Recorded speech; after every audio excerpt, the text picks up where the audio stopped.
Warigeze kwiyumvira igituma udahuza n'abantu? Warigeze kwiyumvira igituma ntawe uguhana igwere? Warigeze kwiyumvira igituma ukora ibintu bikanga gutera imbere? Warigeze kwiyumvira igituma urara urarota nabi ijoro ryose? Warigeze kwiyumvira igituma nta mahoro ugira mu buzima bwawe? Warigeze kwiyumvira igituma wamugwaye? Warigeze kwiyumvira igituma abandi batera imbere we ntuva aho uri? Warigeze kwiyumvira igituma mupfa urupfu rwagiturumbuka? Shalom, shalom to you. Amahoro y'Imana abandi nawe. Uyu ni umwanya w'ikiganiro ubushobozi bw'ijambo canke se power of the world. Musanzwe mushikirizwa na jewe Nitezuwera Justin. You welcome. Urahawe ikaze cyane kuri YouTube channel canke se Facebook page bivanye nawe uri kurakurikiranira kino kiganiro. Shalom to you. Aho herereye hose kw'isi, mwaramutse canke se mwiriwe bivanye n'umwanya uri kurakurikirana ubuno butumwa bwiza. May God bless you. Nitezuwera Justin niwe mugiye kubana muri kino kiganiro. Ndagusabe Imana igushoboze ufate uyu mwanya, iyi message ntuze kwicira hagati cyangwa se ngo uze kugenda utayirangije. Imana igufashe kandi igushoboze cyane, because it is a message which is going to bring change in your life. N'ubutumwa bugiye kuzana impinduka mu buzima bwawe kandi bugiye kuzana n'irindi yerekwa, n'indi atmosphere mu buzima bwawe. Ndanezerewe cyane rero ko Imana yakuramukije amahoro, umeze neza. Uko biri kose nawe bitameze neza ijana ku ijana, ushimira Imana kubw'ingabire y'ubuzima yaguhaye. I hope God will be with you. Uyu munsi tugomba tuganire ku bintu 10 things, ibintu 10 bikwereka yuko hariyo gukora kw'isi y'umwijima mu buzima bwawe. Bikwereka yuko hariho movement, hariho ubushobozi bw'umwijima buriko burakurikira ubuzima bwawe, hambavu y'ibyo ufata nk'ibisanzwe mu buzima bwawe. Kubera ko hari ibintu bitandukanye biza mu buzima tukabifata nk'ibisanzwe, tukibaza yuko ari ibintu byategerezwa kubaho, ariko nitumenye yuko behind the scene, behind that, inyuma ya biriya, yuko hari ukuboko k'umwijima kuriko kurakora mu buzima bwawe. So I want you to know, biravuga ngo abantu banje bishwe no kutamenya. Imana igukore ku maso umenye kandi utahure ikiri nyuma yawe, what is behind your life, ikiriko kirakurikira ubuzima bwawe. Maybe uri kuraca mu bihe bitandukanye, ibihe bigoye, ibihe biruhije, tears, amarira ya buri kanya, wumva wipfuza ko tumupfa, wumva nta mpamvu nimwe yo kubaho ufise, but you have 1,000 reasons to live. Ufise inshuro impamvu ibihumbi zo kubaho nizo gushima Imana. Gusa Satani agushira ko igitutu kugira ngo ntushobore kubona. Ibimenyetso 10 bikwereka yuko hariho ugukora kw'isi umwijima mu buzima bwawe. Icambere, it is this: indoto mbi, evil dreams. Indoto mbi, icambere, hari indoto nyinshi ziza mu buzima bw'umuntu. So ntuzokwigera ufata minenegwe indoto warose mu buzima bwawe. Ntuze wigere ufata minenegwe indoto warose mu buzima bwawe. Hari indoto nyinshi umuntu arota ziri normal, zisanzwe, I know, ndabizi. Hari indoto umuntu ashobora kurota, akarota ibintu yiriwemwo, it's normal, ibintu bibaho. Ariko 90% y'indoto umuntu arota ziba ziriko ziramubwira ivyabaye muri kahise, ategerezwa kudiringa navyo biriko biramureklama. Ica kabiri, ziba ziriko zimubwira ibintu harimwo muri present, hari kiniki ciza canke kibi kiriko kiraba mu buzima bwawe. Ica gatatu, ziba ziriko ziramubwira ibizoza muri kazoza, kibi canke ciza. So rero ikintu ca mbere kizokubwira yuko there is a presence of spiritual evil spirits, imhemu zihumani, spiritual attacks, evil dreams, indoto mbi. Ni indoto nyinshi, ariko icambere notice indoto mbi. Icambere ni indoto mbi. Hanyuma rero indoto ngira ndazivuge mu kanya gatoya, and then you understand some of the dreams you dream. Hari abantu barota bariko barajya anything. Hari ibintu ushobora kurota uriko urajya, ukibyuka ku kanya ukabyuka wuzuye inda. Hari abantu benshi cyane, your ancestral spirits, impemu zo muri kahise kiwanyu zikugaburira ibyo kujya mu ijoro uryamye. Reka tubanze dusome ijambo ry'Imana. Let's read the word of God. Ijambo ry'Imana riri mu Banyefesi igice cyaho ca 6 ku murongo waho wa 12. Ravuga ngo kuko abo tugwana nabo atari ab'inyama n'amaraso, ariko tunigana n'abakuru n'abafise ububasha n'abaganza iyi si y'umwiza n'impwemu mbi z'ahantu ho mu ijuru. Imana idufashe cyane gose. Abo tugwana nabo saba inyama n'amaraso. Ibyo ngiye kuvuga ntago ari byo kugwana mu buryo bw'inyama n'amaraso. The things I'm going to talk about, these are spiritual attacks.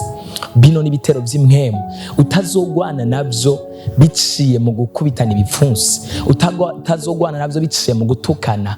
The only thing which will help you is spiritual warfare. Kugwana intambara y'imwemu, kugwana intambara yo mu kirere y'imwemu, kugwana intambara y'ubushobozi bwo kugwana imwemu. So I'm going to talk about these dreams, kandi uraza kwisanga mu bintu byinshi cyane. Niyo hagira icyo wisangamo muri ivyo, uraza kubona contact ya Numero iri ngaha. Nimba wipfuza kuba delivery, ndaza kuvuga n'ukuntu ushobora kuba delivered, n'ukuntu ushobora kuba delivery, utwandikire kugira ngo dushobore kugufasha, cyangwa se udutelefone kugira ngo dushobore kugufasha. Umwami Yesu akugirire neza cyane. So indoto mbi, nari mvuze ku kintu abantu barota bariko barajya. Your nights, you dream tonight eating. Ukarota, hari abarota bariko baragaburirwa inyama, bariko barajya inyama. Yoyo is a spirit of death, imwemu y'urupfu rw'abantu baba bakuzungurutse ku ruhande rwawe, abantu bakuzungurutse, people around you. Hashobora kuba ari mu muryango wawe, hashobora kuba ari mu bagenzi bawe, cyangwa se ukabuza kumva amakuru y'urupfu kuri uwo munsi. Whenever you dream about that, umenye ko hari imwemu y'urupfu yamaze gufata ikirere muri atmosphere y'ubuzima bwawe. Stand and raise and pray kugira ngo usambure iyo mwemu mbi. Hari abantu barota bariko barajya ibyo kujya, ushobora kurota uri kurajya just simple food, ibyo kujya bisanzwe. Nagira ndakubwire ushobora kubifata ari bisanzwe. Ushobora kurota uri kurajya umuceri cyangwa se n'ibindi bitandukanye, ibyo kujya ubona umenga ni bisanzwe, wowe ukabifata ibisanzwe. Ariko test this, uzovyuka inda yawe ivyimbye, cyangwa se inda yawe yuzuye, cyangwa se umare imisi nta apeti ufise. Ikindi ni kurota umuntu yapfuye atakiri mu mubiri akugemura ibyo kurya, aje kukuramutsa akugemura ibyo kurya. Ashobora kuba ari mama wawe cyangwa se papa wawe cyangwa se uwundi runaka atakiriho mu muryango wawe, ukabona aje mu rugo iwanyu aje kukugemurira ibyo kurya. Ukabona umuntu yapfuye abagemura ibyo kurya muhiri wanyu, umenye yuko winjiriwe n'imwemu yo kubatwara ibyo gufungura no kubatwara apeti. Ashobora guteza ubukene kubijanye na stock cyangwa se kubijanye no gufungura, mukabura icyo gufungura cyangwa se mukaronka ibyo gufungura. Apeti mu bana ikabura, apeti ku mugabo ku mugore ikabura, apeti muri famille ikabura, mugateka ibyo kujya mukabisesa uko mwabitetse byose. These are spiritual attacks. Bino ni bitero byo mu isi y'imwemu. Wewe uraba ukabona ni bisanzwe, ukabusanga mu muryango abantu bariko barashwana bidoga bavuga ko muri ko muramena ibyo kujya, ko muri ko murasesa ibyo kujya cyane, muhagarike guteka. Ugasanga abantu barahebye guteka, banywa kayi mu ijoro bagiye kuryama, cyangwa se bajya utuntu snacks, utuntu dusanzwe, utubiswi, utuntu shokora n'utubombo. Nta apeti yo kujya bakigira mu buzima bwabo. My dear friend, my precious in the Lord, you are attacked by the wings of the enemy. Waratewe n'ubushobozi bw'umwijima. Kurota uri kurajya, know that is an evil spirits, is evil spirits. Ni mwemu igutera icangiro mu giciye mu majambo. Amajambo yawe aragenda agatakaza sweetness, donc uburyohe bw'amajambo yawe aragenda agatakara. Ukavuga abantu aho kumva umengo uri kuvuga neza, abantu bakumva uri kuvuga nabi. I know you have never heard this, you have never had this. Bino ushobora kuba utari bwabyumve. bigatwara igikundiro mu kanwa kawe, your breath, impemu yawe cyangwa se impumeko yawe ntibikiryohera abantu kuyumva mu matwi. Ukavuga umuntu umenga ntago umubwiye nabi, ariko umuntu akumva umenga uri kuramutuka cyangwa se uri kuramushwanira cyangwa se uri kuramubwira ikindi kintu kimwe. Ibimenyetso nk'ibi ni wabibona, uhaguruka ufata umwanya wo gusenga. Izindi ndoto abantu bakunda kurota, hari abantu barota bariko baraja mu mva, bariko baragwa mu mva, abandi barota bariko bariruka mu ishamba, abandi barota abantu bariko barabirukako. Umenye yuko hari impemu y'ingwara iriko irakurikirana ubuzima bwawe. High blood pressure is after you. Kugwara ingwara z'umutima biri nyuma yawe, kwiruka k'umutima biri nyuma yawe, kubura amahoro mu mutima biri nyuma yawe, kwirukwa ko mu buzima biri nyuma yawe. Ugasanga abantu barakwiruka ko imisi yose, uri kurigwa mu madeni ya giturumbuka, uri kugwa mu tuntu tutuma ufatwa cyane mu kamashu, ku buryo ugenda ukwepa abantu bagatangura kugukurikira, abantu bagatangura kugenda bakurondera. That's the spirits behind you. Abandi bantu bakarota bariko baragwa mu mazi, drowning in the water, kwibira mu mazi, ubona uri kuribira mu mazi, ubona uri kuroga mu mazi. Please, hari ikintu bitwa marine spirits, impemu zo mu mazi. Be careful on this. Urabona hariho abo bitwa abakuru, hariho abo bitwa abaganza, isi y'umwijima n'impemu zo mu kirere, princes, principalities, kingdom of darkness, ubwami bw'isi y'umwijima. Satani yakororewe ku isi, akorogwa azanye n'abandi bamarayika bagiye ku ruhande rwe mu gihe hariko haraba intambara mu ijuru. Amaze gukororerwa hano mu isi, yazanye inkomezi nyinshi z'ubushobozi bw'umwijima, ariko hashimwe Yesu Kristo yabonye ko bikwiye, kuko amaze gukorerwa hano ku isi yavuze ni isi ibonye ibara, niko mu ijuru bavuze. And then hafatwa ingingo yuko Yesu Kristo aza gucungura umwana w'umuntu, ubwiza bw'Imana bugaruka ku muntu. So hari abantu benshi baboshwe n'isi y'umwijima. I want to tell you, behind the scene, behind y'ibyo ufata nk'ibisanzwe mu buzima bwawe, inyuma y'ibyo ufata nk'ibisanzwe mu buzima bwawe, hari ubushobozi bw'umwijima bwinshi buriko burakora mu buzima bwawe ukabufata nk'ibisanzwe. Let me tell you this. Kurota uri mu mazi, kurota uri mu mazi, ndabisubiyemo, amazi meza cyangwa amazi acafuye uri kurayagwamwo. Even swimming pool, naho yoba ari piscine ukabona uraguyemwo, misi yose ukarota uri kugwa muri piscine, misi yose ukarota uri kugwa muri piscine, misi yose ukarota uri kuroga muri piscine. Know that you are attacked. Umenye ko watewe n'ubushobozi bw'umwijima. Kurota, hari abantu benshi, reka ndakwereke kino kimenyetso, bakunda kurota, bamaze kurota bakarota mu mazi, bari mu mazi, abandi bakarota bariko bariruka ko n'inzoka. Ivyo ndaza kubivuga ko, ndaza kuvuga n'ubwoko bw'inzoka zihiga ubuzima bw'umuntu. So these marine spirits, ndibaza murashobora kuba mubona hano kuri ekra ntuzeya yayo, ishusho yayo kuntu zimeze. Ni impemu zo mu mazi, hejuru zifise image y'umuntu asanzwe, ariko hasi zimeze nk'ifi. Izi rero ziri mu buzima bw'abantu benshi cyane gose. Igituma nakubwiye ngo be careful on this, ube maso kuri iyi mpemu.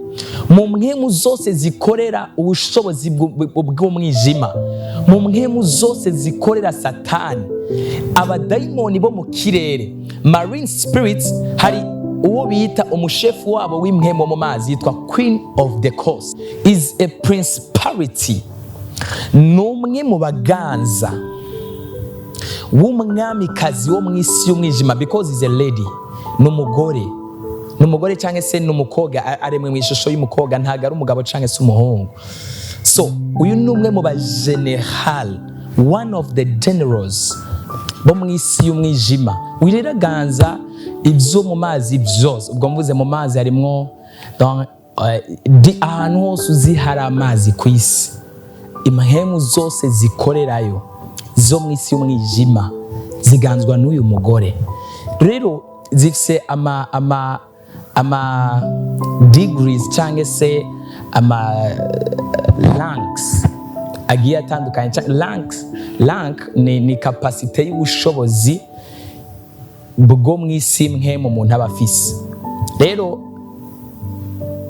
uyu mugore cyangwa se this queen of the coast afite ubushobozi bunini cyane buhambaye, ariko ku muntu adafise Yesu Kristo nk'umwami n'umukiza mu buzima bwiwe. Akora gute rero? Abagore b'ijoro, hari abantu benshi bakunda kuvuga nti hari umuntu yaje kunsambanya, arashobora zino mpemu mbi zirashobora kuza zikaza mu mugore. Igituma navuze yuko ari umwe mu bakomeye baganza cyangwa se bashobora kuba basumba izindi mpemu zose zitandukanye, ni kubera bino ngira ndakubwire. Icambere ni mpemu igira influence mu nzu y'Imana hamwe no hanze yo mu nzu y'Imana. How? Hari mpemu zitandukanye umuntu ashobora kugwanya mu nzu, mu rusengero, akazitsinda, akazisohora hanze, akazinesha. Ariko iyi mpemu ni mpemu igoye ku buryo n'abavugabutumwa benshi, mbere presque bose, mu kuyivuga bavuga yuko atasengesho rishobora gupfa kuyirukana uko nyene, ahubwo ari kuyihunga no kuyima umwanya. Let me explain you why. Reka ndagusigurira igituma. This queen of the coast, zino mpemu zo mu mazi, reka ndakubwira ibimenyetso, hanyuma ndakubwire n'igituma ifite influence nini ya cyane, kandi igituma ari umugenerale yo mw'isi y'umwijima w'ikuzimu w'abadayimoni ariko akorera mw'isi y'amazi. Uyu anye ndazi ko abantu benshi muza kwisanga muboshwe n'iyi mpemu.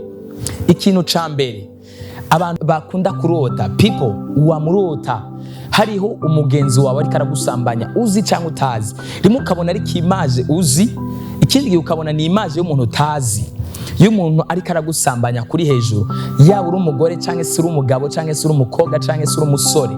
Iyi mpemu iragutera, ntagigutinya. Imana igufashe cyane gose. Abantu mukunda kurota muri ko muribira mu mazi, abantu mukunda kwama imisi yanyu yose muryamye mukunje amaguru yawe, ugasanga wayakunje ameze nk'ukwanyu, kuguru kumwe kuri hejuru y'ukundi. Amajoro yawe presque amajoro yawe menshi yo kuryama, yo position of sleeping, ukabyuka uva muri iyo ndoto ugasanga amaguru yawe yarameze ukwanye, ari para how can I say, ameze nka X cyangwa se kuguru kumwe kuri hejuru y'ukundi. That's the sign of that spirits. Nico kimenyetso kizokwereka gukora kw'isi y'umwijima y'imhemu ya marine spirit mu buzima bwawe. Ikindi kimenyetso kizobikwereka ni kugira ubushakanyi bwinshi burenze urugero mu mubiri wawe, bwo kumva umenga umuntu wese ubonye wumva umenga wipfuza ko mwokurangura amabanga yawe base cyangwa se mwokora imibonano mpuzabitsina. Everyone you see, ubona wese ukumva umubiri wawe, your body is on fire. That's the sign of that. Ikindi naco kizokwereka bino, urashobora kuryama mu ijoro ukavyuka usanga umenga hari ibintu bidasanzwe byabaye ku mubiri wawe, something which is not normal has happened on your life. Ico ni kimenyetso simusiga kandi kidasanzwe cy'iyi mpemu. Ndiko ndavuga ibimenyetso bikwereka ubushobozi bw'umwijima mu buzima bwawe, hanyuma ndaza kubabwira ingaruka zabyo. Imana igufashe cyane gose. Igituma rero navuze yuko iyi mpemu ari mpemu ifite influence nini ya cyane gose, yaba niyo mpemu. Urabona ibintu byose bifitanye isano na I don't know if I can say unclean sex cyangwa se imibonano mpuzabitsina itemewe, ngomba mvuze apart y'umugabo n'umugore bashingiwe imbere y'amategeko cyangwa se babyemerewe imbere y'amategeko, bagashira hamwe bakubaka nk'umugabo n'umugore. Ibintu byose bikurikirana ico kintu biri nyuma y'iyi mpemu mbi, kandi abantu benshi baraboshwe cyane gose. They are really tired of these spirits. Masturbation, kwisambanya, kwimasturba, You have been, ni gituma nakubwiye ko ari umujenerali. Arashobora kukuboha ukamara imyaka 10, 15, imyaka 20 ubaye mu kwisambanya, mu kwimasturba. This is strong holds of this enemy. Iyi ni mpwemu mbi zihumanye kandi zikomeye, zifite ubushobozi bukomeye cyane bwo mu isi y'umwijima. Urisambanya every night you go to sleep, ugiye kuryama ko resista bikanka, watching pornography. Reka ndakubwire, you know what, when you are watching pornography, uri kuraraba pornography is the opening of the portal. Nukugurura umuryango w'imwemu wowe utabonesha amaso, nukugurura umuryango w'imwemu w'imwemu marine spirits, imwemu zo mu mazi, winjiramo directement ukuanye mu mubiri wawe without knowing, through watching pornography. Ubushakashatsi buvuga yuko ubuanye mu biyobyabwenge vya mbere bipossessinga canke se bituma umuntu aba addicted, bituma umuntu addicted mu Kirundi novuga yuko kubohwa, abanyarwanda bakunda kuvuga kubimbata, kubatwa. Nico kintu ikiyobyabwenge ca mbere kiboha umuntu kugira ngo apfe ko kiva ko ari ikintu kigoye. Is this pornography mu gihe wamaze kuyugurira umuryango mu buzima bwawe. Ikindi naco ni masturbation mu gihe wamaze kuyugurira umuryango mu buzima bwawe. Masturbation is dangerous. Ubu anye masturbation across the globe, hirya no hino kw'isi, irabosha abakobwa, irabosha abagabo, irabosha abagore, irabosha abahungu. They spend their nights, amajoro yabo n'abasenga. Let me tell you, you cannot have maximum authority in the realms of the spirits when you are sexual. Uri umuntu asenga by'ukuri, ukoreshwa n'Imana. Uri umuntu wamenye Imana, wafashe ingingo, udakoreshwa n'ubundi bushobozi bw'umwijima, wafashe ingingo yo gukurikira Imana. Biragoye gutera intambwe mu isi imwe mu gihe waboshwe n'imwemu yo kwisambanya. Biragoye gutungana ugororoke. Igituma nariko ndavuga yuko iyi mwemu ifise influence nini ya cyane, kandi Queen of the Coast, umwe mu bagenerale bikuzimu, ari mu bantu batanga umusaruro kuri Lucifer, Satani atanga umusaruro ikuzimu benshi cyane gusumba abandi badayimoni bose.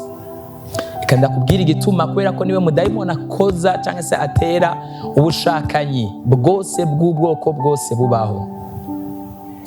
Kubera ko yaba mu basenga arabatera, n'abadasenga nabo arabatera.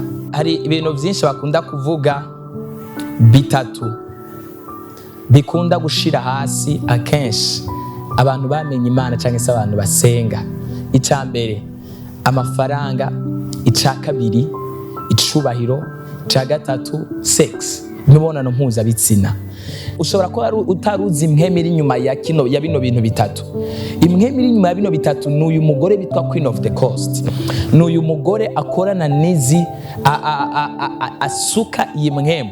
Ntago wewe ntagapfa kuja gukora ama operation, aricara baramukorera kubera ko afise ubwami bunini ya cyane kandi amaze imyaka myinshi cyane gose. Usanga afise abadayimoni. Hari igihe nzantwenga rimwe na rimwe, sugutwenga ariko ndababara iyo ubonye abantu bariko barasenga, ugasanga umuntu atanguye gusenga, aho gusenga ngaho hangane Paul yavuze ngabo tunigana nabo saba inyama n'amaraso. When you seek to pray, ufashe umwanya gusenga, is not time of worship, is not time of calling. Nimba uri kurahimbaza Imana utazira Imana, ni byiza bikore mu mwanya wabyo. Ariko iyo utanguye gusenga kugira ngo ukore ama operation y'izi mwemu zikomakomeye, you have to pray. Nutasenga, this spirit will defeat you. Zino mwemu zizogushira hasi. Ndazi nawe ushobora kuba uriko uradukurikirana mugabo ukaba umaze igihe kitari gitoya, iminsi myinshi cyane wisambanya, kandi abantu bakaba bazi yuko wera behind the scene. Isi y'umwijima arakwifatiye kuno. Hari abantu bazorota bariko barabambika impeta. Queens of waters give you rings. Iyo umuntu yaboshwe n'izi mwemu zo mu mazi, aba yararongowe. Uba wararongowe n'imwemu y'ingabo ariko yo mu mazi. Ugasanga usa umugabo ariko ntimwegera mwumvikana n'umugabo wawe. Urabona ko ushobora gufuhira uwo mwubakanye, niko nizi mwemu zigufuhira ntizishobora kwemera kubaka urugo rwawe mu mahoro.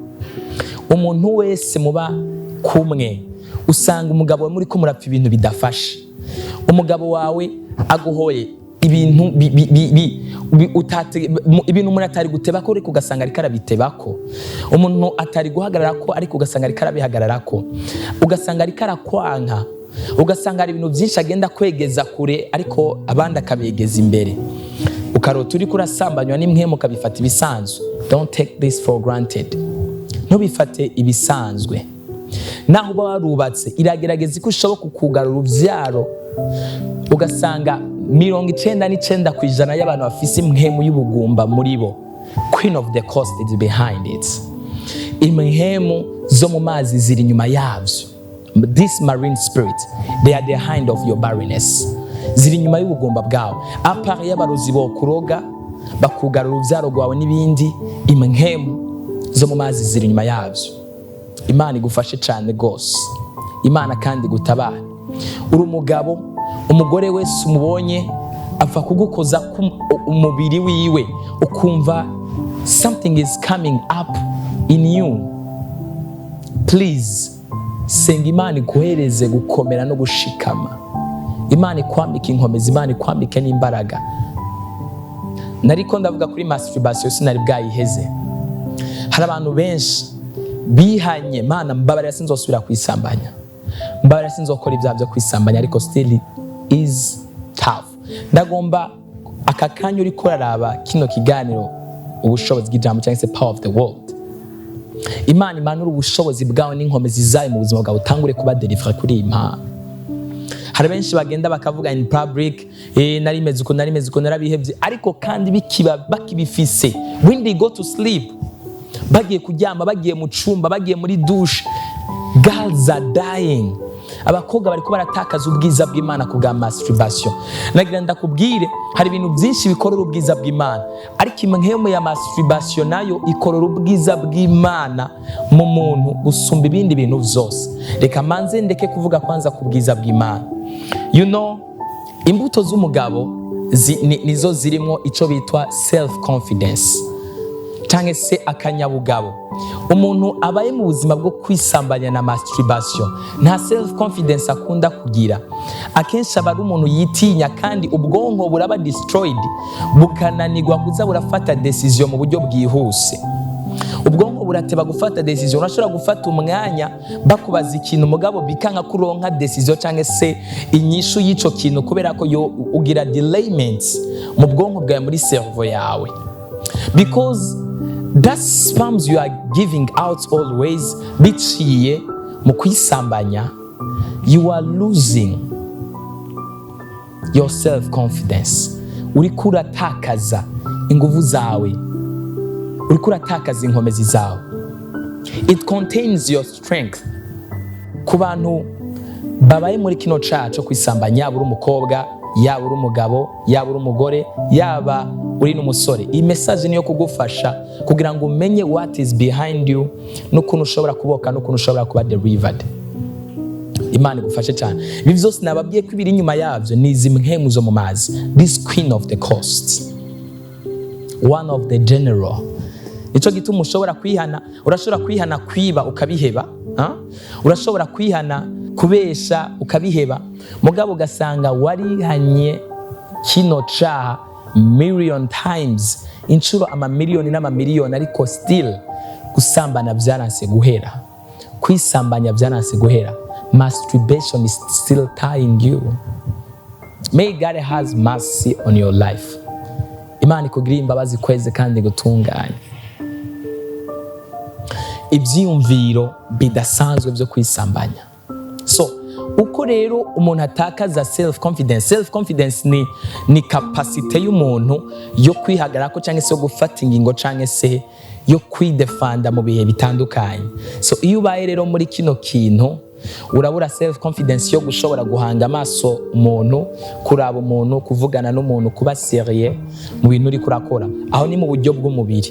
Mu buryo bw'imhemu rero utakaza every glory of God because they contain glory.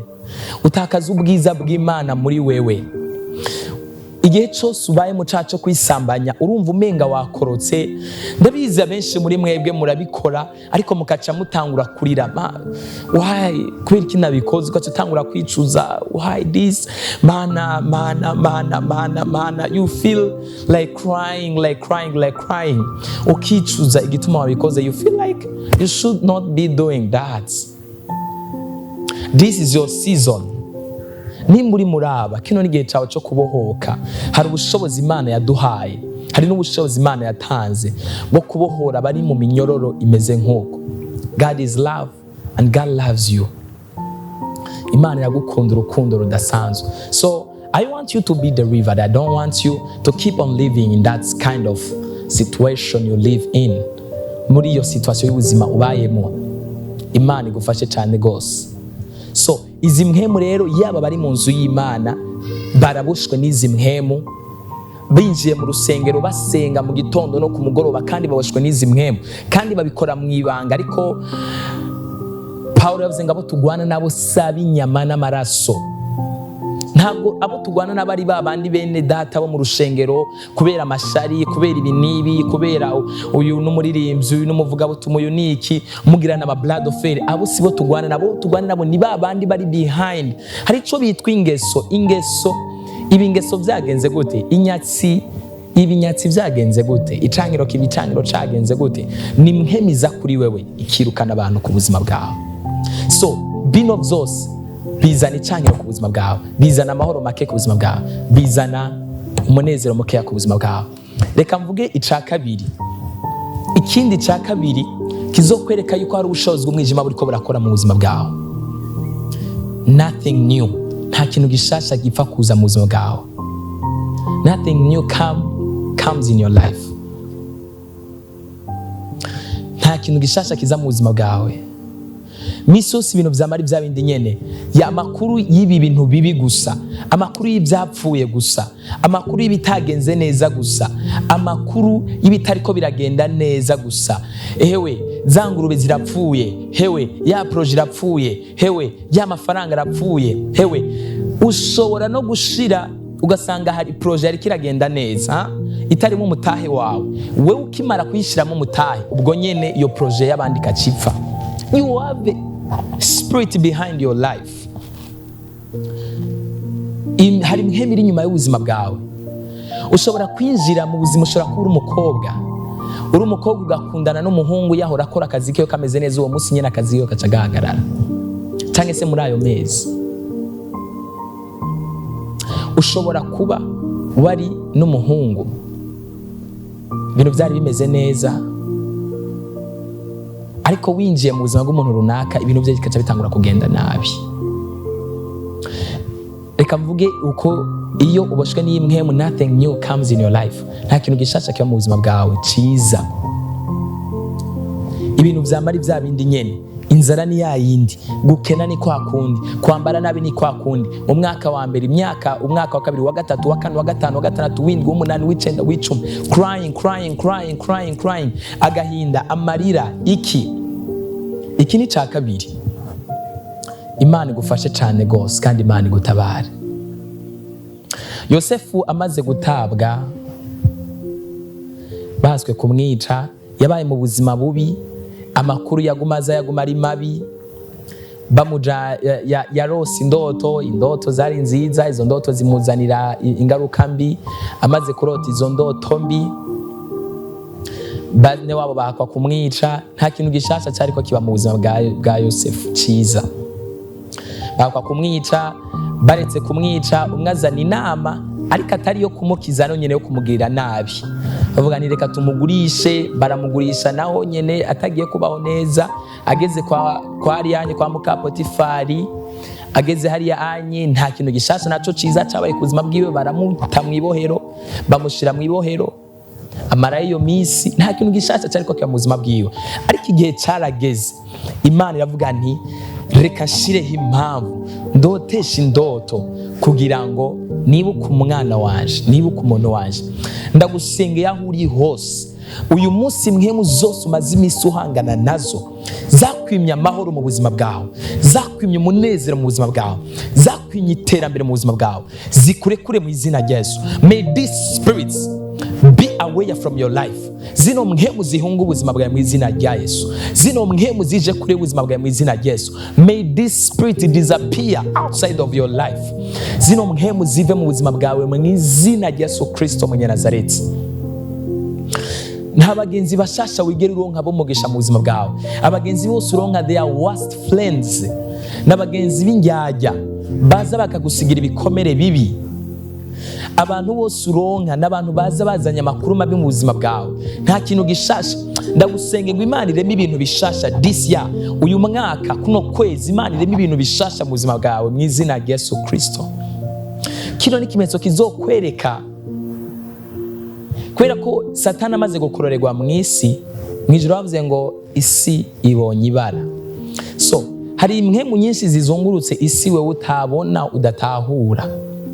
Iyo umuntu rero ari muri uyu murongo wa karande cyangwa se wizi mpwemu zibosha ubuzima bwiwe, nta kintu gishasha yigera abona mu buzima bwiwe ciza. Uryamye ukarota, urota bariko barakwiba amafaranga. Uryamye ukarota, urota wagwaye udashobora kuvyuka. Uryamye ukarota, urota ugomba kwiruka ariko bikanga ko wiruka. Urota hari ikintu kigomba kukwica ariko bikanga ko wiruka. Urota ugomba kugwa mu kinogo ariko bikanga yuko ushobora kukivamwo. Uryamye ukarota, urota hari umuntu agusunikiye mu manga. Uryamye ukarota, urota mu ijoro ryawe hari umuntu ariko aragutuka, hari umuntu ariko aragushwanira. Uryamye ukarota, urota amaboko yawe aboshwe. Urota, reka ndakubwira, hari abantu bakunda kurota ugomba kuvuga ariko bikanga kuvuga. Satani yashizeho ikirere cyo kugara inkuru nziza nshasha ku buzima bwawe. You feel you want to talk, you feel you want to say something, but still you cannot say. Ni ikimenyetso c'intege nke z'ubushobozi bw'Imana muri wewe, ushobora kugurura ikintu gishasha mu buzima bwawe c'umugisha. You want to say something, but it's hard to say something. Urashaka kuvuga ariko ntushobora kuvuga. Ubona hari ikintu kigomba kukwirukako. Hari this marine spirit, ico ntavuze ko kuri zijya mpwemu zo mu mazi, Queen of the Coast, mu bimenyetso bikunda gukurikira zino mpwemu mu ndoto zawe, uzorota imbwa irikira kuri gata, urota imbwa igomba kukurya, urota imbwa igomba kukwirukako, ikindi gihe urota irikira kwirukako, ikindi gihe urota zikuzungurutsa ari nyinshi, ikindi gihe urota igomba kukurya ku kuguru, ikindi gihe urota igomba kukwirukako. Please, urakeneye deliverance. Come for deliverance.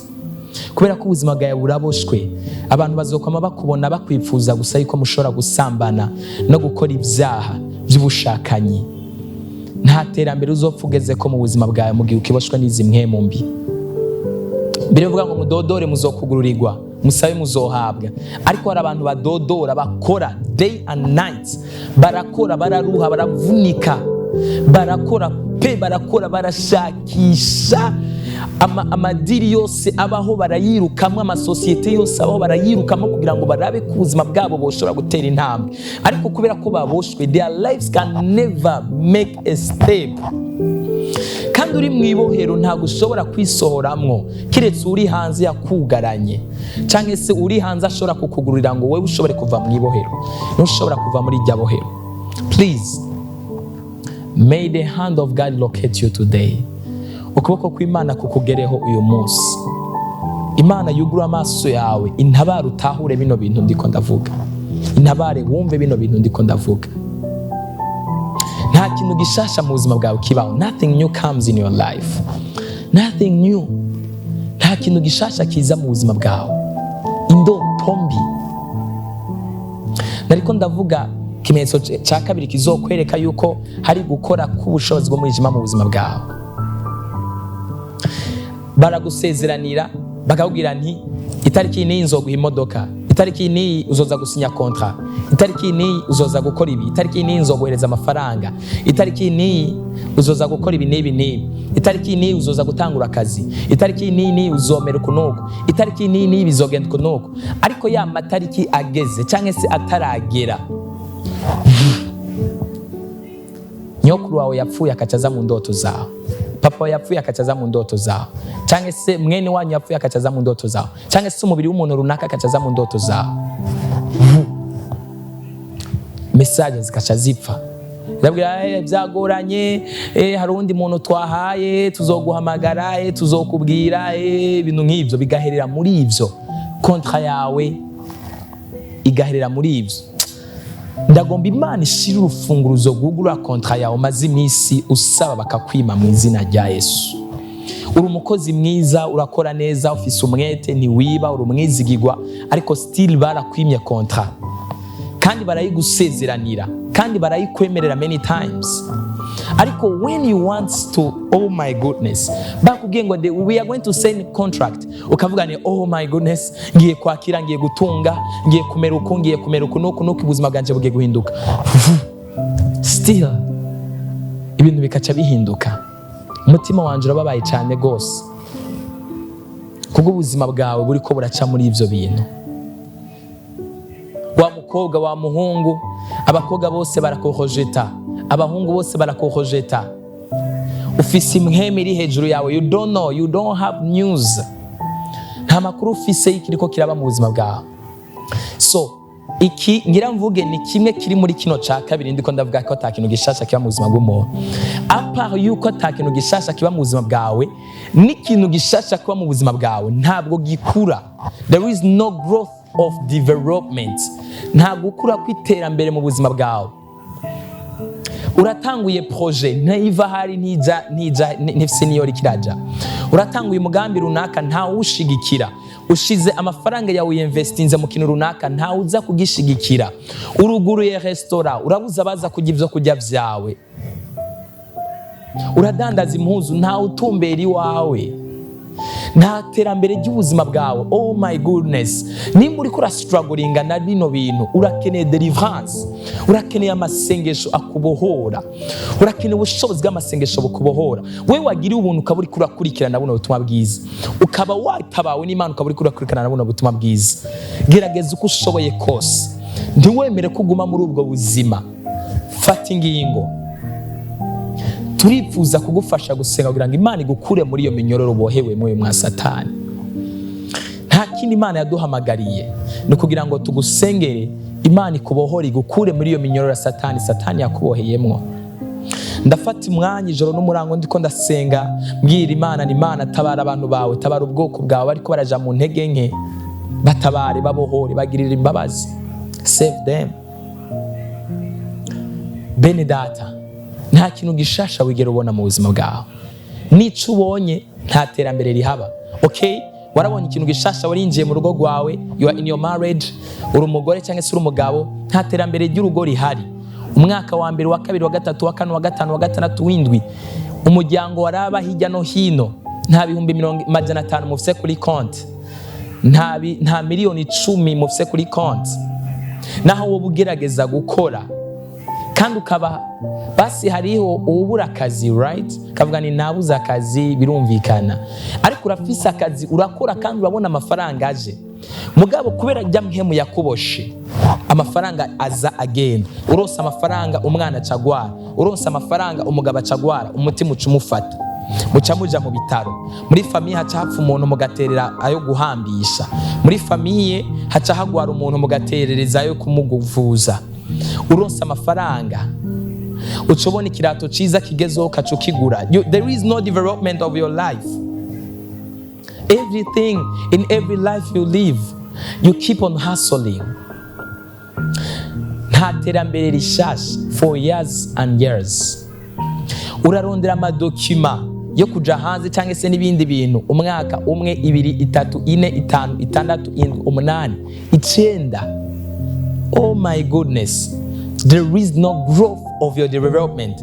Nutugura amaso yawe ngo ugwanye wa mwansi ujya mugwanizi, ureke gushwana muri abaranyi baye muri famiye baranyankaye nta wumbona nta ugize iki muri famiye nta muntu mu gihe ukiboshwe n'umugabo wawe impuzu zoyambara iguherere ko ntiyumvire kukugurira impuzu nshasha kubera ko ntashobora kukubona hari ikindi kintu yindi imaji kuriko. Mugabo igihe wavuye mwibohera ukaja mu kubohoka umuntu wese azokubona gukunde yumve ko kwiri ikintu gishasha kandi ciza ku buzima bwawe. Umuntu wese azokubona avuge nti kino kintu wambaye ntikikubereye ndumva wowe kenera ikindi ciza gusumba ngaha. Umuntu wese azokubona mu kazi kawe rino terambere ndabona umwete n'ishaka ufise reka ndagufasha ushobore kugera ahantu kure. Ndabona urakeneye akazi reka ndagufashe ushobore gukora akazi kawe ushobore gutera imbere. Ndabona urakeneye ibi ndabona urakeneye biriya ndabona urakeneye ibi n'ibi ubuzima bwawe butera imbere. Imana igufashe cyane kandi Imana igutabare. Please may God open your eyes. Imana yugurura amaso yawe. Nta kintu gishasha kiba mu buzima bwawe ikihabaye naco rimwe mu myaka cyangwa se mu minsi runaka ntago gikura ngo gitere imbere. Winje muri relation mu rukundo rw'umuntu nta terambere rya relation rihari, ahubwo n'urukundo na communication byari bihari byose bitera bigenda. May the Lord rebuke every spirit behind your relationship in the name of Jesus. Imana igufashe cyane kandi Imana igutabare. Imana ikube hafi. Ikindi kintu kizokwereka presence y'ubushobozi bw'umwijima mu buzima bwawe kurota uri mu ishuri, dreaming, wasubiye mu ishuri, wasubiye muri secondaire kandi warahejeje amashuri kera, wasubiye muri primaire kandi warahejeje amashuri kera, cyangwa ukarota uri ahantu wavukiye ku mutumba cyangwa se aho wavukiye ukaharota pana rimwe pana kabiri pana gatatu amajoro menshi ukirota uri hahandi nyene. Nagomba ndakubwire naho uzoba ufise umuntu yakubwiye ni ejo mu gitondo uzozinda guha akazi nta gihinduka, uzokumva message ni negative itandukanye ni wari witeguye kumva. Yes, ndasiko ari abantu bamaze kubona iyi experience bashobora kumbwira nti jewe bari bambwiye ukuntu umukoresha wanje ari yambwiye ibi nibi, bukeye mu gitondo ngiye ku kazi sanga bimeze ukuntu cyangwa se nakira message imeze ukuntu cyangwa se bigenda ukuntu. Ndasiko ari abamaze kubona ibintu nkiba ashobora kwandika muri commentaire nti jewe narabibonye jewe byarambaye ko. Some of you there hari abashobora gutestifying, ariko kino ntago ari ikintu ciza cyo gutestifyinga. Ndagusengega Imana igukure mu ibohero ryose kuri turi mu ishuri wasubiye kera aho wigiye kera cyangwa se ukaburi naho utigiye ariko urahandi hantu muri indi shuri. Kandundura rero kuri turi kurakora ikibazo wabuze inyishu, ukabona abandi bariko baratanga ibipapuro mugabo wowe ukabura ibyo wandika, ukabona abandi bariko bariga bariko barakora ikibazo bakagitora bagatanga inyishu mugabo ukaba wabuze inyishu wandika, wabuze ibyo wandika, ukabona ikibazo cyakunaniye. You are under attack. Hari ubushobozi bw'umwijima buriko burakora mu buzima bwawe, hari inkomezi z'umwijima ziriko zirakora mu buzima bwawe. Imana igufashe cyane kandi Imana igutabare cyane gose, kandi Imana igukure mu migozi yose ikuboshe. Kwibona aho wavukiye aho wakuriye kera apana kuhabona rimwe ryonyene, kuhabona kenshi mu ndoto ukaguma wibona handi.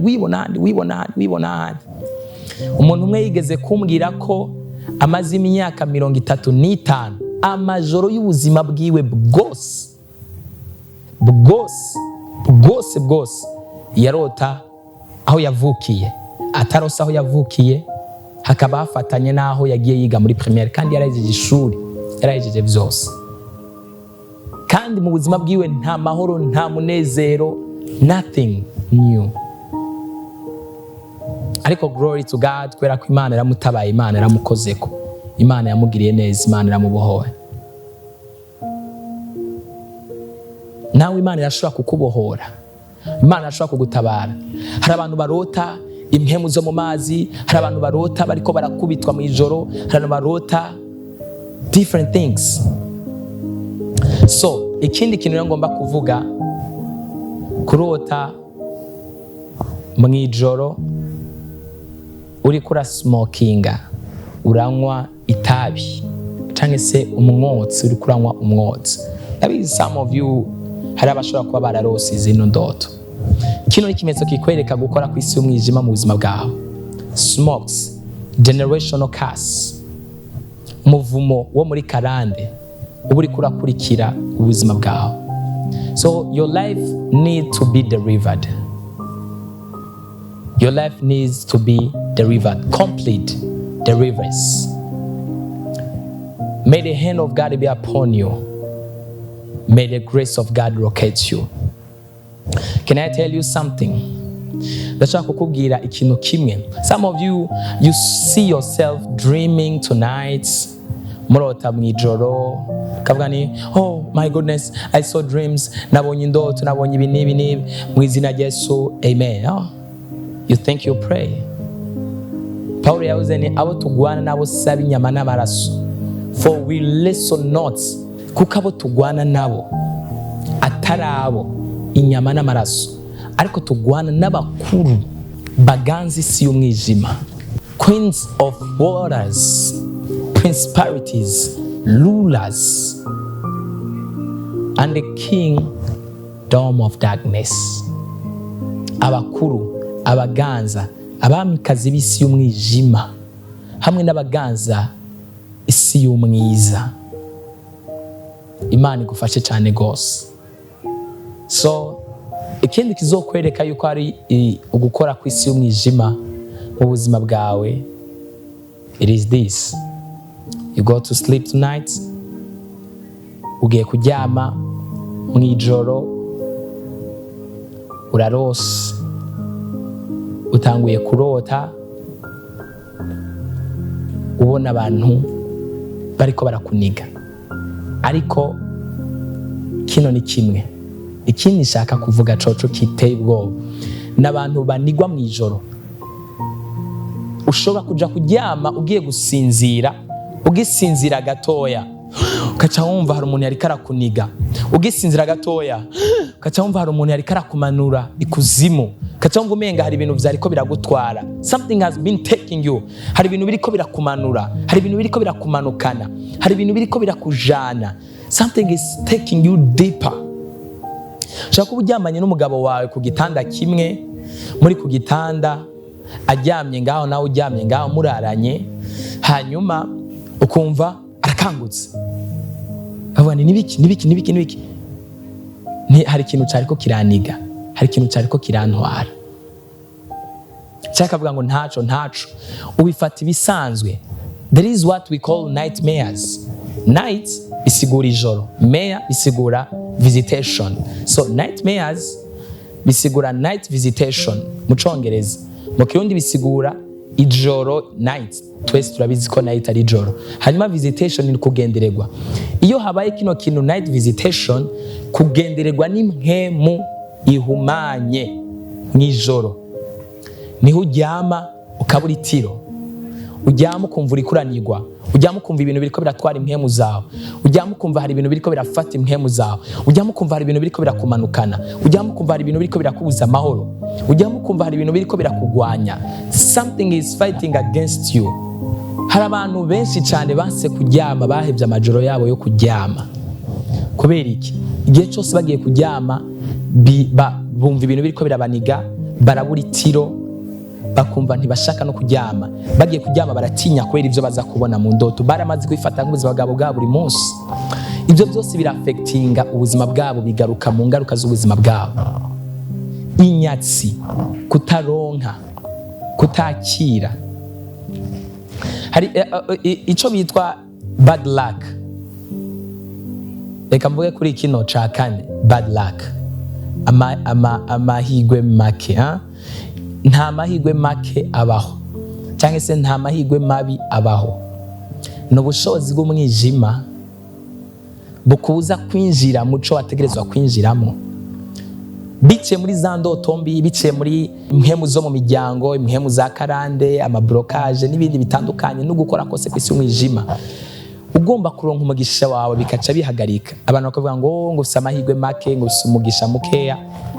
nta mahirwe make abaho.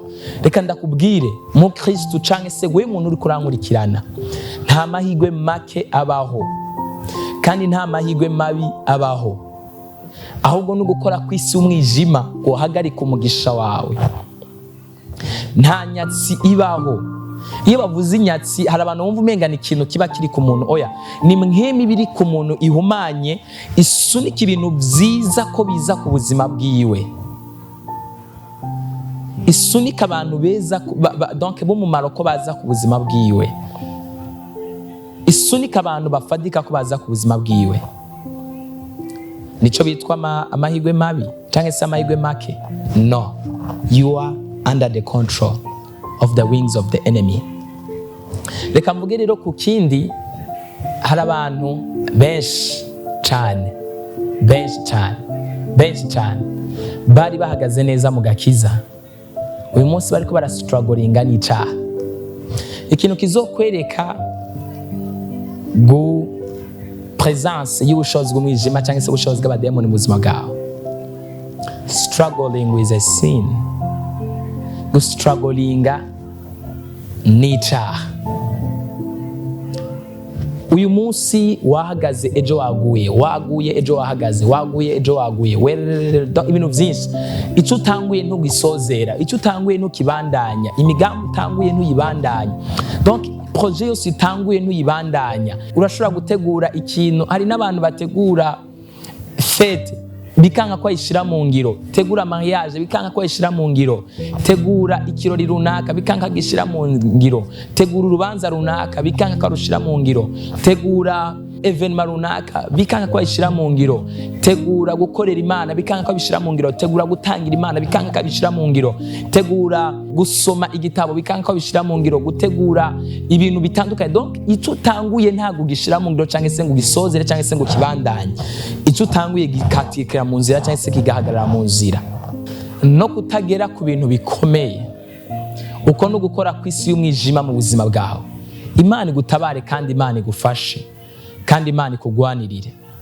Ndagomba kuvuga ku mpemu z'abarozi ziboshe ubuzima bw'abantu, hanyuma mvuge no ku ndoto, sigure ku ndoto.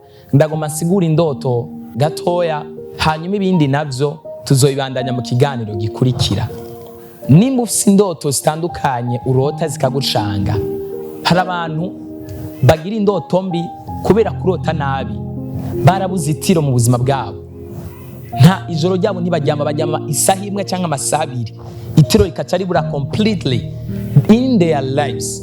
Mu buzima bwabo ntibigera baryama ngo baryame batekane, bagiye kuryama barota nabi, bagaca bavyuka ntibasubire kuronka itiro ryaraheze.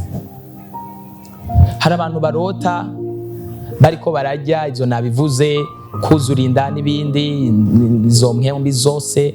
Hari abantu barota impemu ziriko zirabasambanya, hari abantu barota hari ikintu kiriko kirabakurikira, hari abantu barota ubumva umenga umuntu ariko aragukurikira mu ndoto mugabo utamubona.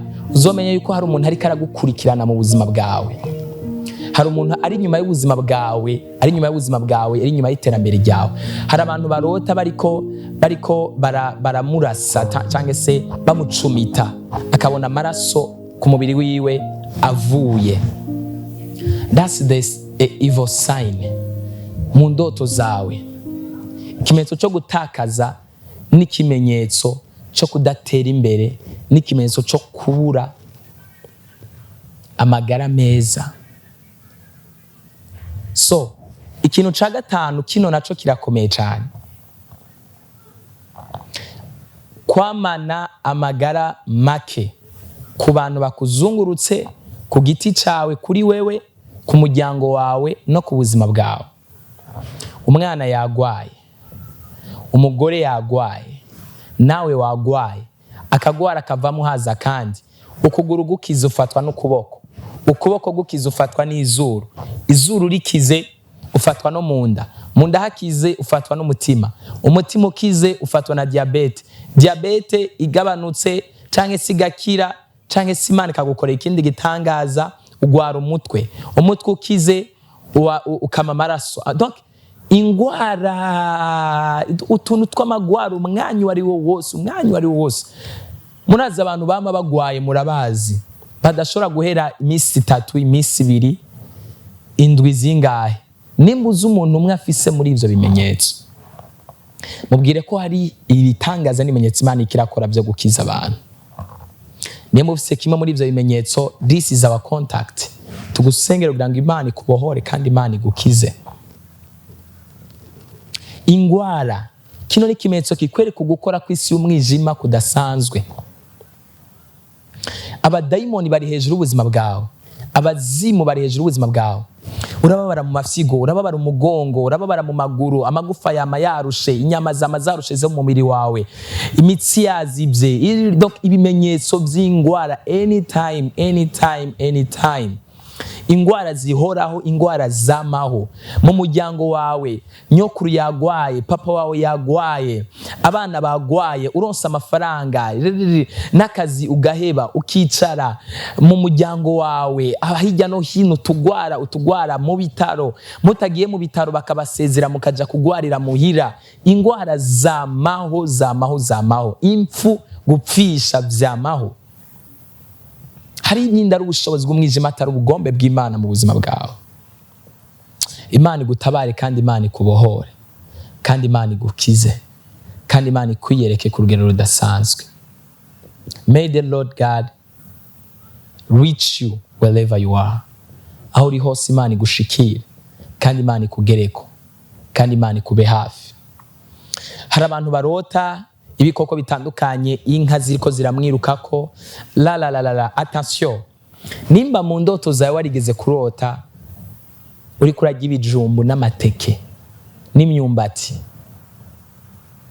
harashobora kumva umengana ibintu bisanzwe, ushaka kubirota, ariko kubirota many times, bino ndabikubwiye uzobona n'ibimenyetso bikurikirana n'ubuzima bwawe, bisigura ubuzima bugoye, ubuzima bw'ubukene, crise y'ubukene. N'akazi ushobora kurisika kugatakaza. Uri mu kazi ukarota indoto nk'izi, ushobora kurisika kugatakaza. Simvuze ko kubijya ari bibi, turabijya, twese turabijya mu buzima bwacu bwa buri munsi. Turajya n'imfungurwa zacu, turazijya kandi Imana yaraduhezagiye. Ukarima, ukimbura, canke se ni imfungurwa nziza zifasha ubuzima bw'umuntu. Ariko kuri uwo turi kurabijya akenshi ubiro turi kurabijya, bizokurikirana no gutakaza abantu bakugose canke se bakuzungurutse b'umugisha. Ushobora no gutakaza akazi, ushobora no gutakaza, kubera ko ni ikimenyetso cy'ubuzima bugoye, tough life. Ubuzima bugoye, ubuzima buremereye bwo guhasoringa, bwo kwibako. Voilà, igisiguro ciza, ubuzima bwo kwibako. Hari benshi bashobora kuba bararose zino ndoto, ntibamenye ivyo bisigura. Ibijumbu vyokeje, hari abajya ibijumbu vyokeje, iwacu jeyo nakuriye bavyita mu mabundi, bya bindi bubaka n'ibinonko vy'ivyondo, bakavyubaka bakotsamo ibijumbu indani, hanyuma ukarota mu ijoro uri kurubaka kijya, ugakuramo ikijumbu ukarya. My dear friends, ubushobozi bw'umwijima buriko burakora ku buzima bwawe, kubera ko ni ancestral spirits, imwe muri Kw'Isi iriko irakureklama. Hari abandi barota banyereye bakagwa,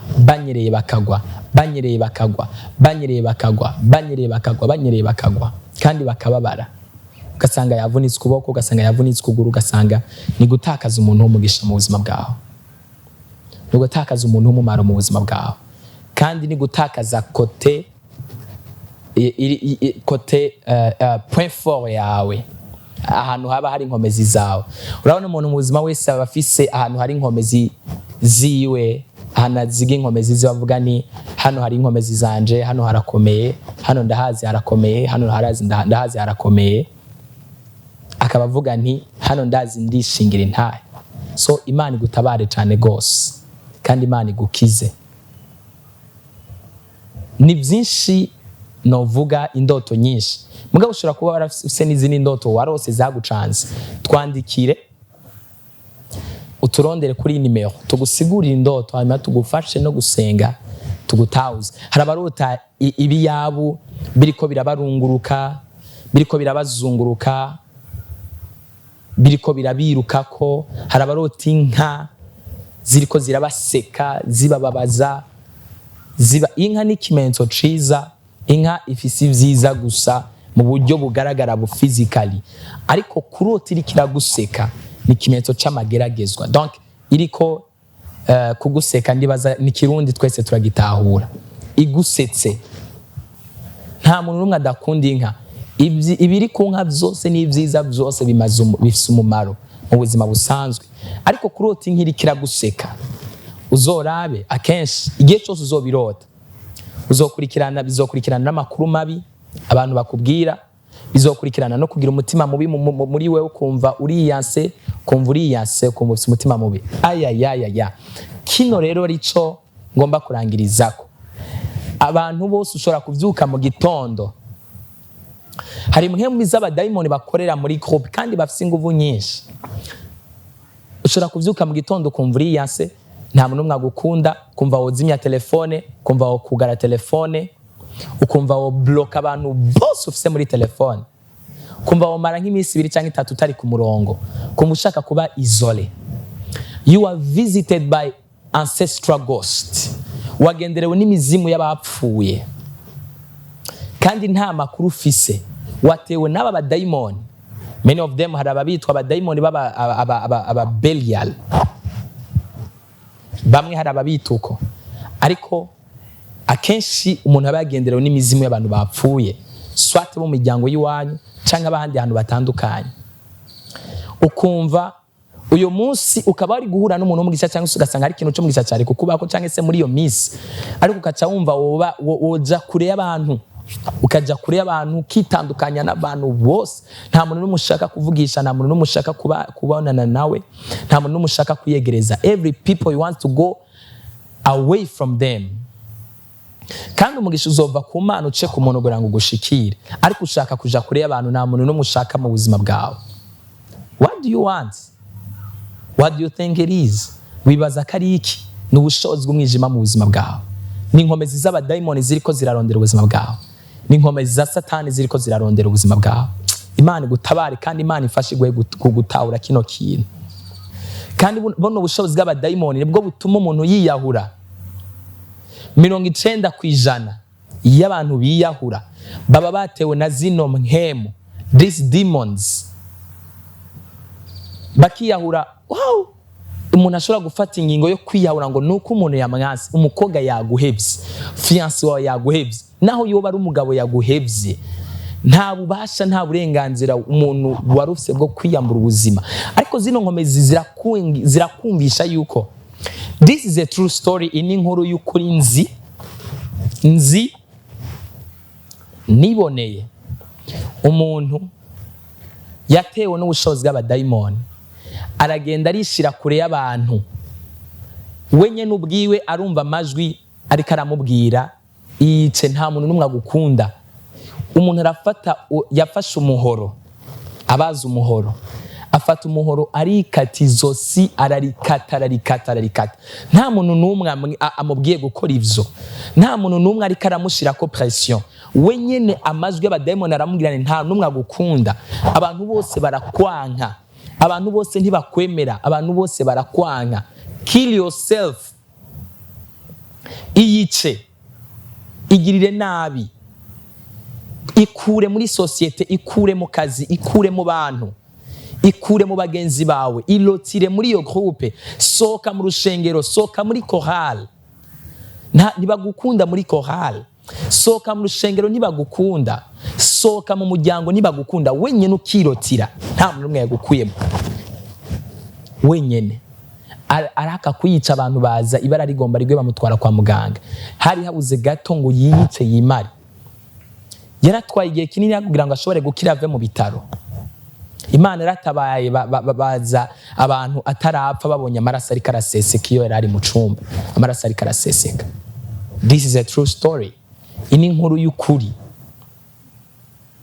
Imana itabare cyane gose. Hari abantu rero zino mpemu zitera bakiyanka ukumva wiyanse. You have to love yourself and you have a self love. Nutikunda nutiyemera nta muntu n'umwe azogukunda nta n'undi azokwemera. Utegereza kugwanya impemu mu kwikunda no mu kwiyemera. So hari ubwoko bwinshi bw'abadayimoni, inzoka zo mw'isi, mpemu zikorana na ziriya mpemu zo mu mazi, inzoka zo mu misozi. Iziyo zakuboshe ushobora kuba uri umukobwa mwiza. I'm talking to you pretty girls and beautiful girls. Uri umukobwa mwiza ariko ugasanga byaranse yuko urongogwa. Relation yawe winjira uyisohokamo. Every relationship of yours. Abahungu mukundanye bagusaba yuko muryamana bakaca baguheba. Nta numwe yipfuza kugumana nawe, nta numwe yipfuza kugendana nawe. Imana igutabare kandi Imana igukize. Imana igukure muri iryo bohero kandi Imana ikugirire ubuntu. Imana ikugirire imbabazi. Kino ni kiganiro ubushobozi bw'ijambo. Ndizera yuko hari ivyo Imana ikoze mu kugutahuza no mu kukumvisha. Hambavu yo kugusengera, deliverance ya mbere ni kubanza gutahura kuboshwe, ukamenya ko ari imigozi kuboshe. Hanyuma umaze kumenya ko ari imigozi kuboshe, ukagwana intambara yo kuyikuramo. Hari abantu bagiye ku bapfumu, umupfumu nta mugisha atanga. Ndabisubiyemo, umupfumu nta mugisha atanga kuko nabo nta butunzi bafise. Atwara inyenyeri yawe akayigurisha ku bandi. Bewe uragenda ukibaza ngo aguhaye umugisha, ahubwo n'ubutunzi wari ufise n'inyenyeri wari ufise n'amahoro wari ufise akayagutwara. Nimba uzi ko waragiye ku mupfumu, urakeneye deliverance, urakeneye amasengesho. Nimba uzi ko hari ahantu ufise ururasago ku mubiri wawe, iyo umuntu afise ururasago ku mubiri wiwe atarasengerwa ngo abe delivré, aba ari umuryango spiritual portal, aba ari umuryango w'impwemu wuguruye uri activated. Ntabwo ushobora kuronka amahoro utaronse uwo musambana. Ntabwo ushobora kuronka amahoro utisambanyije. Ntabwo ushobora kuronka amahoro utanyoye itabi. Ntabwo ushobora kuronka amahoro utanyoye urumogi. You are tied. Uraboshwe. Ikintu cyose ushobora kumva wabuze amahoro mu gihe utagikoze kiba kikuboshe. Reka ndakubwira, uzobura umunyenkomezi wa mbere ni washobora kunesha umubiri wawe. Kugira ngo ushobore kuronka autorite mw'isi mpemu, nuko ushobora kuronka ubushobozi bwo kuganza no gutegeka no kuba hejuru no kuganza umubiri wawe. So mu gihe umubiri ukugisumbye inkomezi, uricari munsi ya controle y'ubushobozi bw'umwijima.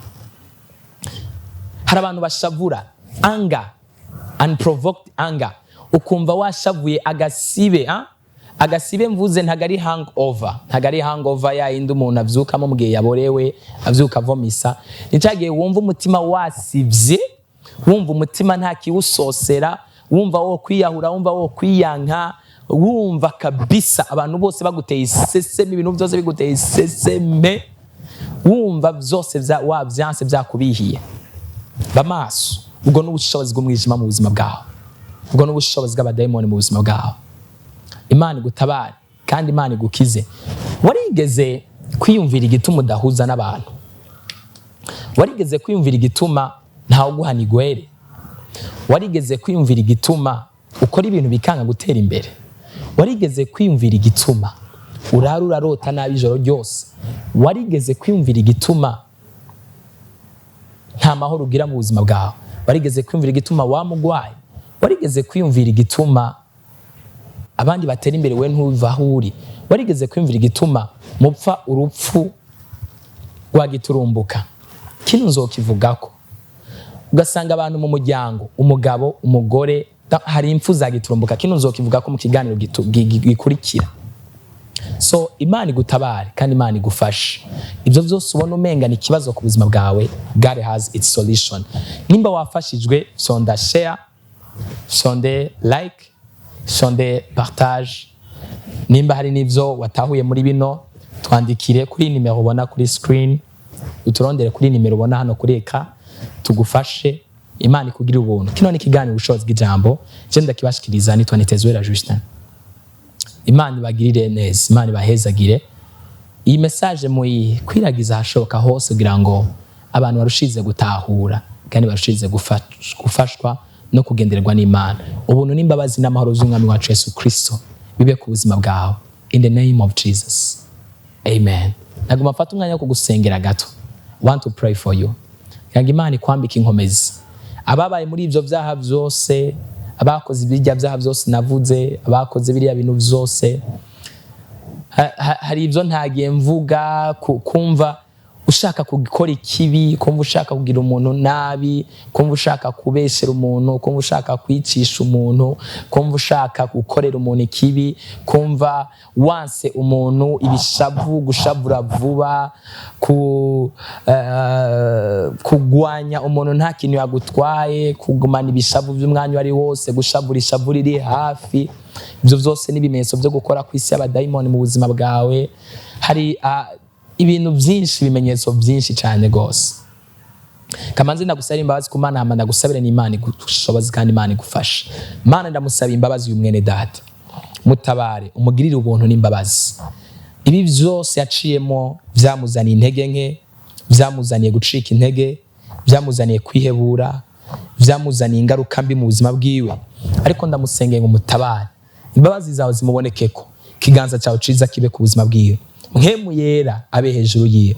Mwami Yesu, ndakwinginze kubw'imbabazi zawe n'urukundo rwawe biboneke ku buzima bwiwe. Yakira intsinzi nsha mu buzima bwiwe, yakira amahoro ya mpemu yera mu buzima bwiwe, yakira umunezero mu buzima bwiwe, yakira intsinzi n'ibitangaza n'ibimenyetso. Reka guhera uyu munsi icyaha cyamutsinda guhera uyu munsi agitsinde. Mwami nyagora ku ngoma, ababoshwe na Satani babohoke, ababoshwe iminyororo itaboneka ibarekure, ababoshwe n'ubushobozi bwo mwijima Mwami Yesu ubatabare kandi ubabohore kandi ubakize, ubiyereke mu bushobozi bwawe budasanzwe. Inkomezi zawe zibe ku buzima bwawe, ibitangaza n'ibimenyetso bibe ku buzima bwabo. Mwami Yesu babone kugira neza kwawe, amahoro ya Yesu Kristo abe mu buzima bwabo, umunezero uva kuri Kristo Yesu ubakurikirane. Mwami bakira ibihe bishasha, abasambanye abisambanyije ubagirire imbabazi, abarota ziriya ndoto mbi ubatabara bakure muri ziriya ndoto mbi. Mwami Yesu abacitse intege, abahora basenga, abahora bahagaze bagasubira inyuma, usubire kubambika inkomezi nshasha, ubatandukanye n'impwemu zo mu mazi, abarongowe n'izo mpwemu zo mu mazi zikabatandukanya nabo bubakanye n'abafiance babo, busubire basubizanye mu izina rya Yesu Kristo. Abavuye mu buzi bwabo, batakaje ama opportunity, batakaje ubuzi bwabo, usubire wibuka, usubire ubatabara, ikiganza cyawe ciza kibe hejuru yabo. Reka imbabazi zabo zibe kuri bo mu izina ryawe Yesu Kristo. Mwami nyagora ku ngoma, imbabazi zawe zibatumbere, ikiganza cyawe ciza kibatumbere, bakire kubohoka. Rino sengesho riderivre ubuzima bwabo, imwemu za mari de nuit, imwemu za femme de nuit babohoke mu izina rya Yesu Kristo. Imwemu mbizi kuzimu, imyuka y'ahantu yo mu kirere baboshe yose barekure mu izina rya Yesu Kristo. In the name of Jesus, in the name of the Lord. Mwami Yesu arushize kubona imbabazi zawe n'urukundo rwawe ku buzima bwawe mu izina rya Yesu Kristo. Amen. Shalom. Mwami Yesu akugire neza. Naho mu kiganiro gikurikira hariho byinshi tutavuze hano, tuzobandanya n'ibindi. Hari ibindi bitanu bisigaye, ntuzocikwe. Imana ikugirire neza. Yesu akwiyereke, ubuntu bw'Imana, imbabazi z'Imana zibe hejuru yawe. Shalom. God bless you.